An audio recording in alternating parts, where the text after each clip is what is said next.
Bonjour à tous, j'espère que vous allez bien. Avant de commencer la vidéo, j'aimerais faire part de quelque chose que j'ai pu constater avec vous dans l'analytique de la chaîne. C'est que plus de 95% d'entre vous qui regardez mes vidéos ne sont pas abonnés à la chaîne. Je voulais juste rappeler que si mon contenu vous plaît, il ne faut pas hésiter à s'abonner. Enfin bon, fermons la parenthèse et commençons. Aujourd'hui, j'ai eu l'envie de vous faire une vidéo tuto car j'ai enfin retrouvé de l'inspi pour cette série, mais aussi car cela fait longtemps qu'il n'y a pas eu de vidéo sur cette thématique. Je vous propose de commencer sans plus tarder cette vidéo qui s'intitule 7 conseils pour optimiser sa mangatech. C'est parti.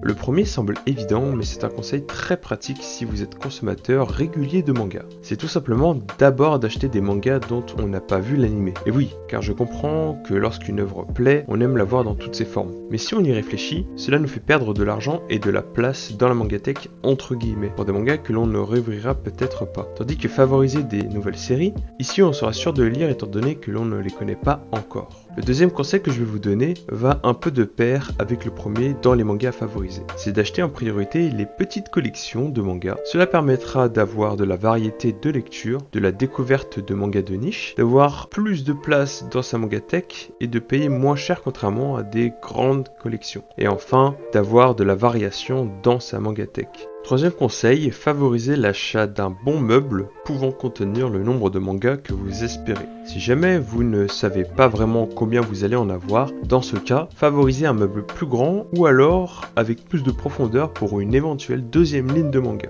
Dans tous les cas, même s'il y a de la place libre dans les étages, cela n'est pas perdu. Il pourra servir de rangement pour d'autres objets en attendant que les mangas remplissent la place. Il vaut mieux voir trop gros que trop petit dans ce cas-là, étant donné qu'un meuble trop petit va vite vous limiter dans l'achat de vos mangas lorsque vous allez arriver à terme de celui-ci. Puis un changement de meuble de petit à grand vous obligera à devoir tout ranger, ce qui n'est pas le plus intéressant lorsqu'on commence une collection.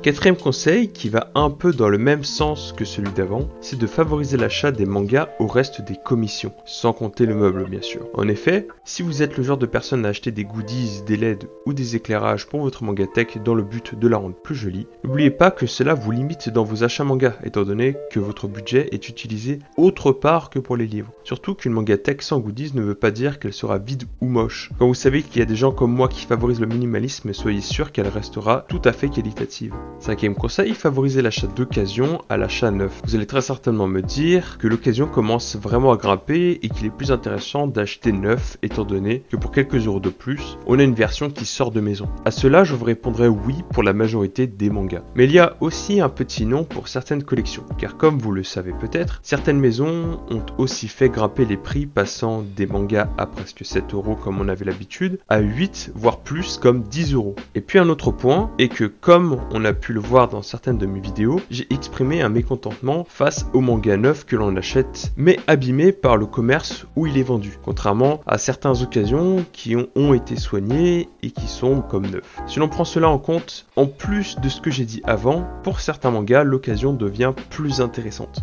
Un petit conseil bonus que je peux vous donner est d'éviter d'acheter des ecchi ou des hentai d'occasion, pour éviter tout problème de page collée. Pour le sixième conseil, celui-ci concerne l'assurance d'un achat manga. N'hésitez pas à utiliser les scans pour vous forger un avis. Et oui, car imaginez acheter une série de 10 tomes d'un coup, mais au bout du premier tome, celui-ci ne vous convient pas. Pour éviter ce genre de problème, j'ai la solution pour vous. Favorisez la lecture des premiers chapitres en scan avant d'acheter le manga. Comme ça, vous serez sûr d'avoir un achat qui sera rentabilisé. Au cas où le scan d'une série n'existe pas, achetez les 2 premiers tomes afin de pouvoir juger s'il est bon de continuer ou non la collection. Enfin, le dernier conseil, n'ayez pas peur des tomes colossaux ou découvertes. Certes, le papier est moins bon, les couleurs sont plus ternes, le manga est plus grand et plus compact, mais sachez aussi que ce genre de manga est un gain de place et d'argent, qu'en plus, celui-ci offre de la variation dans votre mangatech. Certains diront que les couvertures sont moins bonnes, mais à ça, je répondrai que ça dépend de la collection que vous prenez. Si c'est SNK qui vous fait de l'œil, alors oui, je peux le comprendre. Mais si c'est par exemple une collection comme le manga Coup, alors ici, j'ai simplement pris la couverture de 2 tomes des mangas, donc au final ça revient quasi au même si on ne prend pas en compte la tranche du volume. De toute façon, je ne vous conseille pas d'acheter que des tomes colossaux, mais simplement quelques-uns quand les mois sont plus difficiles et où que la mangatech devient ric-rac. Voilà, c'est tout pour cette vidéo, j'espère qu'elle vous a plu. Si jamais vous l'avez aimé, n'oubliez pas d'aller jeter un petit coup d'œil au reste de mon contenu et de lâcher un gros pouce bleu, ça m'aiderait beaucoup. N'hésitez pas non plus à commenter, je lis tous vos commentaires. Sur ce, moi je vous dis à la prochaine, portez-vous bien d'ici là, salut tout le monde!